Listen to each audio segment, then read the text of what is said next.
Hello friends, முதல் பார்த்தீங்கன்னா மல்லியை வறுத்து போட்டு அதை கையால் நாங்கள் அமர்த்தி பார்க்கும்போது நல்லா உடைண்டக்கண்டு அப்போவே எங்களுக்கு வறுபட்டுட்டு தெரிஞ்சிடும். அதுக்கப்புறம் அதே மாதிரியே பெருஞ்சீரகத்தை தனியாக போட்டு வறுத்துட்டேன். அதுக்கப்புறம் சின்ன சீரகத்தை தனியாக போட்டு வறுத்தேன்னா வெந்தயத்தையும் போட்டு வறுத்தாச்சு. இப்போ மிளகையும் போட்டு வறுத்துருக்குறேன். அதுக்கப்புறம் இது பார்த்தீங்கன்னு சொன்னால் குத்தரிசி ஃப்ரெண்ட்ஸ், குத்தரிசியை வறுக்கணும், நல்லா பொரிஞ்சு வரணும். இது பொரிஞ்சு வரும்போது ஃப்ரெண்ட்ஸ் நல்லா இருக்கும். இதில் கொஞ்சம் தேங்காய் பூ சீனி போட்டு குழச்சி சாப்பிட்டாலும் நல்லா இருக்கும் தெரியுமா.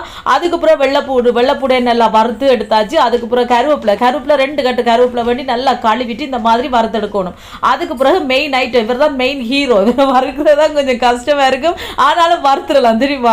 அதுக்கப்புறம் மிளகாயம் வறுக்கணும், கொஞ்சமாக எண்ணெய் விட்டு வறுக்கணும், அப்போ கொஞ்சம் இருமாது, அதுக்காகத்தான். இதே மாதிரி இதை நல்லா கடகடன்னு எல்லாத்தையும் வறுத்தெடுக்கணும். கையில் நாங்கள் அமர்த்தி பார்த்தோம்னா தெரியும் ஃப்ரெண்ட்ஸ், அப்படியே உடையும் மிளகாய், அப்போ அது பதம் சரின்னு அர்த்தம். ஏற்கனவே நான் பெரிய வீடியோ போட்டிருக்கேன், நீங்கள் பாருங்க. இதை மில்லில் கொடுத்து திரிச்சிட்டு உங்களுக்கு காட்டுறேன்னா. ஓகே ஃப்ரெண்ட்ஸ், இந்த வீடியோ பிடிச்சிருந்தா மறக்காம சேனலை சப்ஸ்கிரைப் பண்ணுங்க. இன்னொரு வீடியோவில் பார்க்கலாம். பை.